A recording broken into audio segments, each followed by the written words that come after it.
नमस्कार, मी अंतरा. स्वाद अंतराचं मध्ये तुमचं स्वागत आहे. सगळ्यांना सर्वप्रथम नवीन वर्षाच्या हार्दिक शुभेच्छा. आज आपण बघणार आहोत पालक पनीर. बरेचदा पालक पनीर बनवताना पालकचा रंग हा मेहंदी कलर होतो, तर आपल्याला हिरवा रंग कसा टिकवता येईल त्यासाठी मी बऱ्याच काही टिप्स सांगितल्या आहेत. त्या टिप्स तुम्ही नक्की फॉलो करा, म्हणजे तुमचं पालक पनीर सुद्धा अगदी हिरव्या रंगाचं होईल. तर त्यासाठी आपला व्हिडिओ शेवटपर्यंत बघत राहा आणि आपल्या चॅनलवर नवीन असाल तर आपल्या चॅनलला सबस्क्राईब करायला विसरू नका. तर चला आपण रेसिपी बघूया. आज आपण बघणार आहोत पालक पनीर. त्यासाठी इथे मी पालकच्या 2 जुड्या स्वच्छ धुवून घेतलेल्या आहेत आणि खालची देठही काढून घेतलेली आहेत. फक्त याचे थोडे दांडे कोवळे आहेत म्हणून मी इथे ठेवलेत, पण जर तुमचे खूप जाडे असतील आणि तुम्हाला नको असतील तर नाही ठेवलं तरी चालेल. तर आता आपण पालक पनीर बनवायला घेऊया. इथे मी एका कढईमध्ये पाणी घेतलंय. इथे पाणी अंदाजाने घ्यायचंय. तर आता आपण याच्यामध्ये पालक हा वाफवून घेणार आहोत. तर आता इथे मी ह्या पालकच्या ज्या जुड्या आहेत स्वच्छ धुतलेल्या त्या आपण इथे पाण्यात घालून घेणार आहोत. पालक बुडेल इतकंच पाणी आपल्याला घ्यायचंय आणि आपल्याला पालक हा जास्त उकळवायचा नाहीये, हलकी वाफ काढायची. तर आता आपण पालक हा मंद आचेवर हलका शिजू द्यायचा आहे. आता आपण यामध्ये 1 टीस्पून हा बेकिंग सोडा घालणार आहोत. यामुळे काय होतं, पालकचा हिरवा रंग हा तसाच राहतो. आता आपला पालक शिजतोय तोपर्यंत आपण कांदा टोमॅटो चिरून घेऊया. इथे मी मध्यम आकाराचा 1 कांदा आणि मध्यम आकाराचा 1 टोमॅटो असं घेतलंय. तर आता आपण हे चिरून घेऊया. इथे मी टोमॅटोच्या मध्यम आकाराच्या फोडी करणार आहे, फार लहान नाही आणि फार छोट्याही नाही. तुम्हाला जशा हव्यात तशा तुम्ही बारीक मोठ्या या करू शकता. आपला टोमॅटो इथे चिरून झालेला आहे. तर आता आपण इथे कांदा चिरणार आहोत. कांद्याच्या सुद्धा मी मध्यम आकाराच्या फोडीच करणार आहे. इथे तुम्हाला जर लहान मोठ्या जशा करायच्या असतील तशा तुम्ही करू शकता, फक्त फार जास्त मोठ्या करू नका. इथे आपला कांदा सुद्धा हा मध्यम आकाराचा चिरून झालेला आहे, हे बघा. तर आता आपण भाजी बनवायला घेऊया. इथे मी 1 हिरवी मिरची घेतली. माझ्याकडे मिरची एक मोठी आहे म्हणून मी 1 घेतली. तुमच्याकडे जर लहान असतील तर तुम्ही 2 घेतलात तरी चालेल. तर आता आपण इथे या मिरचीचे तुकडे करून घेणार आहोत. आपण इथे मिरची ही अशी मध्यभागी कापायची, याचे बारीक नाही तुकडे करायचे. तर आता आपली इथे मिरची चिरून झालेली आहे. इथे मी साधारण 200 ग्रॅम हे पनीर घेतलेलं आहे. इथे मी 4 लोकांची भाजी बनवते, त्यासाठी मी 200 ग्रॅम हे पनीर घेतलेलं आहे, पण तुम्हाला इथे पनीर कमी जास्त करू शकता. आता इथे मी जरा बऱ्यापैकी मोठ्या आकाराच्या या फोडी करणार आहे. तुम्हाला जर लहान हवे असतील तर तुम्ही लहान केल्या तरी चालेल. तुम्हाला मी एक तुकडा दाखवते, हे बघा. साधारण मी एवढ्या आकाराच्या फोडी केल्यात, पण जर तुम्हाला लहान हवे असतील तर लहान केल्यात तुम्ही तरी चालेल. तर हे बघा, आपला पालक आता हलका वाफवून झालेला आहे. बघा, इथे आपण नुसतं हलका गरम केलाय, जास्त उकळवायचा नाहीये, म्हणजे याचा हिरवा रंग हा कायम राहतो, रंग बदलत नाही आणि यातल्या प्रोटीन्स किंवा जे क्षाराचं प्रमाण आहे तेही कमी होत नाही.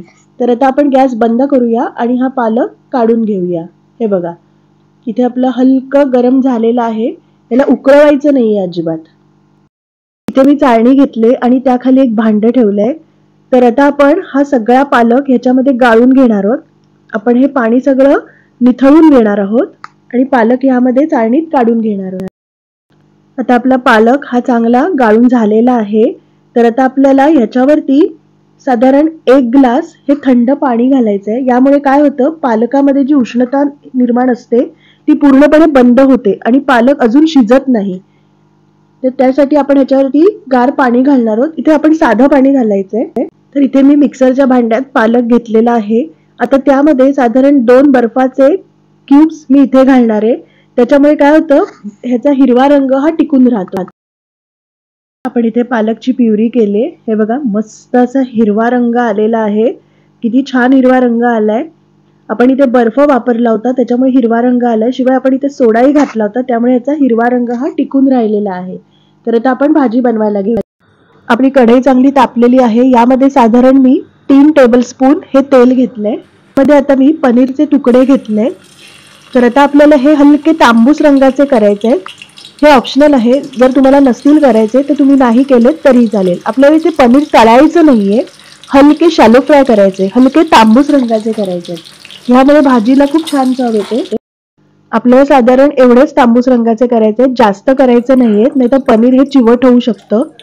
तर मी तुम्हाला दाखवते. त्याप्रमाणेच आपल्याला हलके तांबूस रंगाचे करायचे. तर आता मी बाकीचे करून घेते. आपलं पनीर इथे तांबूस रंगाचं झालेलं आहे. आता आपण भाजी बनवून घेऊया. याच तेलामध्ये आपण 1 टीस्पून जिरं घालणार आहोत, अर्धा इंच आल्याचा कीस, एका मिरचीचे तुकडे. हलकं परतून घ्यायचंय आपल्याला, हे फार परतवायचं नाहीये. आपण 1 चिरलेला कांदा घालणार आहोत. कांदा आपल्याला हलका परतवायचा आहे, जास्त परतवायचा नाहीये. कांदा आपला इथे परतवून झालेला आहे. आता आपण यामध्ये 1 चिरलेला टोमॅटो घालणार आहोत. टोमॅटो सुद्धा आपल्याला छान असा परतवून घ्यायचा आहे. आपलं हे दोन्ही छान परतवून झालेलं आहे. आता 1 टीस्पून आपण इथे साखर घालायची. साखर ही ऑप्शनल आहे, जर तुम्हाला नको असेल तर नाही घातलं तरी चालेल. हे व्यवस्थित आपल्याला मिक्स करून घ्यायचे आणि मंद आचेवर आपल्याला 1-2 ते 3 मिनिटं हे कांदा टोमॅटो शिजवून घ्यायचंय. आपला कांदा टोमॅटो व्यवस्थित शिजलेला आहे. आता आपण इथे ही जी पालकची प्युरी केली होती ती आपण याच्यामध्ये घालणार आहोत. आपल्याला हे व्यवस्थित असं मिक्स करून घ्यायचंय, म्हणजे कांदा टोमॅटो सुद्धा आपला छान याच्यात मिसळून येईल. आपलं व्यवस्थित मिक्स करून झालेलं आहे. आपण आता ह्याच्यामध्ये 1 टेबलस्पून गरम मसाला टाकणार आहोत. मसाला नीट मिक्स करून घ्यायचा आहे. मसाला नीट मिक्स करून झालेला आहे. यामध्ये 1 टेबलस्पून ही मलाई घालायची. मलाई ही ऑप्शनल आहे, पण मलाईमुळे ह्याला खूप छान टेक्स्चर येतं आणि टेस्टही खूप छान येते. हे व्यवस्थित आपल्याला मिक्स करून घ्यायचंय. 1 टेबलस्पून तूप घालायचंय. इथे मी तूप घातलंय, तुम्ही इथे अमूल बटर सुद्धा वापरू शकता. भाजीला हलके असे बुडबुडे यायला सुरुवात झाले की आपण यामध्ये जे पनीर शॅलो फ्राय करून घेतलेलं ते टाकून घ्यायचंय आणि व्यवस्थित हे आपल्याला मिक्स करून घ्यायचंय. हलकी आपल्याला अशी उकळी काढायची, फार उकळवायचं नाहीये. जर तुम्ही जास्त उकळवलं तर याचा जो हिरवा रंग आहे तो निघून जाईल आणि रंग बदलून जाईल. आता आपले हे पालक पनीर तयार झालेलं आहे. ह्याचा रंग सुद्धा खूप छान आलेला आहे, जसा अगदी बाहेर असतो तसाच अगदी आलेला आहे. आपण इथे कुठलाही रंग वापरलेला नाहीये.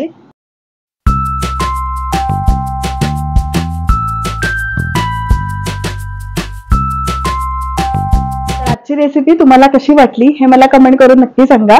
त्यासाठी आपला व्हिडिओ लाईक करा, शेअर करा आणि आपल्या चॅनलला सबस्क्राईब करायला विसरू नका आणि बेल आयकॉनचं बटन दाबायला विसरू नका, म्हणजे तुम्हाला नवीन व्हिडिओज हे बघायला मिळतील. चला मग भेटू आपण आपल्या नेक्स्ट व्हिडिओमध्ये एका नवीन रेसिपीसह. तर विश तुमची डिश आमची. नमस्कार आणि सगळ्यांना पुन्हा एकदा नवीन वर्षाच्या हार्दिक शुभेच्छा.